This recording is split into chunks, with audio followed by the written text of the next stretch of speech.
So this video is a response to my last video about my theory. It's actually a hypothesis of creativity declining after age 30. Now, if you only watched the first part of the video, you would have missed the part where I said people like myself that are 62 take advantage of a different type of brain processing that actually can make you even more creative later in life. But here's the thing. Out of the 1.2 million people that have watched the video, they've only watched it an average of 3 minutes and 47 seconds. So they haven't seen the rest of the video, which is 9 minutes and 36 seconds. And in that section, I present the other side of the argument. And how do I know that? Because I read the comments. Like right when the video comes out, one of the first comments was, "I'm only at the beginning of this, but I disagree with the idea that creativity fades around 30. And then I have these kind of responses. "I respect Rick for presenting us with historical examples as part of the argument, but you can find examples for the other post-30 side as well." Then he goes on to say,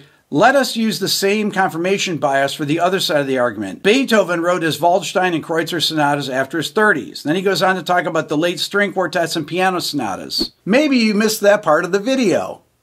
Beethoven, his late string quartets, 12 through 16, and the Grosse Fugue, the double fugue. Incredibly important works, all written at the end of his life in the 1820s. He died in 1827. And then, of course, the Ninth Symphony, which was finished in 1824.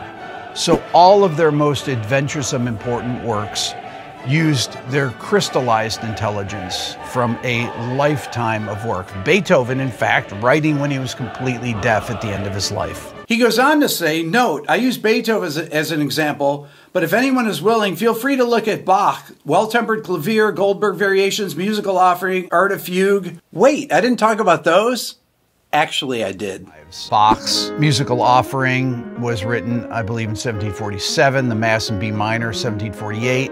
The Art of Fugue, 1750, which was unfinished before Bach died. And even the Well-Tempered Clavier Book 2 was written in 1742, very late into Bach's life. So two of the composers that I mentioned in the video, he mentions in his comment because he never finished watching the video where I present the second half of the argument where I talk about two different types of intelligence. Fluid intelligence is the ability to reason and solve new problems independently of previously acquired knowledge. And then crystallized intelligence is the accumulation of knowledge, facts, and skills acquired throughout life. And these composers like Beethoven, like Bach, like John Williams, write their most adventuresome, most interesting pinnacle works at the end of their life. So if you're watching the video only to 3 minutes and 47 seconds, you missed this part. Now, it's probably just my bad video making that I didn't set out and say I'm going to present both arguments on this. I started out talking about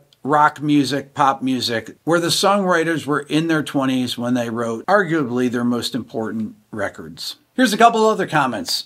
Miles Davis, theory debunked. I talked about Miles Davis in the video. Or another one, Miles Davis, Frank Sinatra, John Coltrane. As you can see, I also mentioned them in the last video. Here's another comment. This guy says, "Furthermore, jazz legends like Miles Davis, Duke Ellington, Herbie Hancock demonstrated how longevity fuels artistic reinvention and evolution." And some of the comments under that are, "Isn't that consistent with what he said in the video? Aren't you just repeating the exact point Beato was making? He didn't say their peak was before 30, quite the opposite." Makes me wonder if people are listening to the end of the video or too busy tapping out their own comments during it.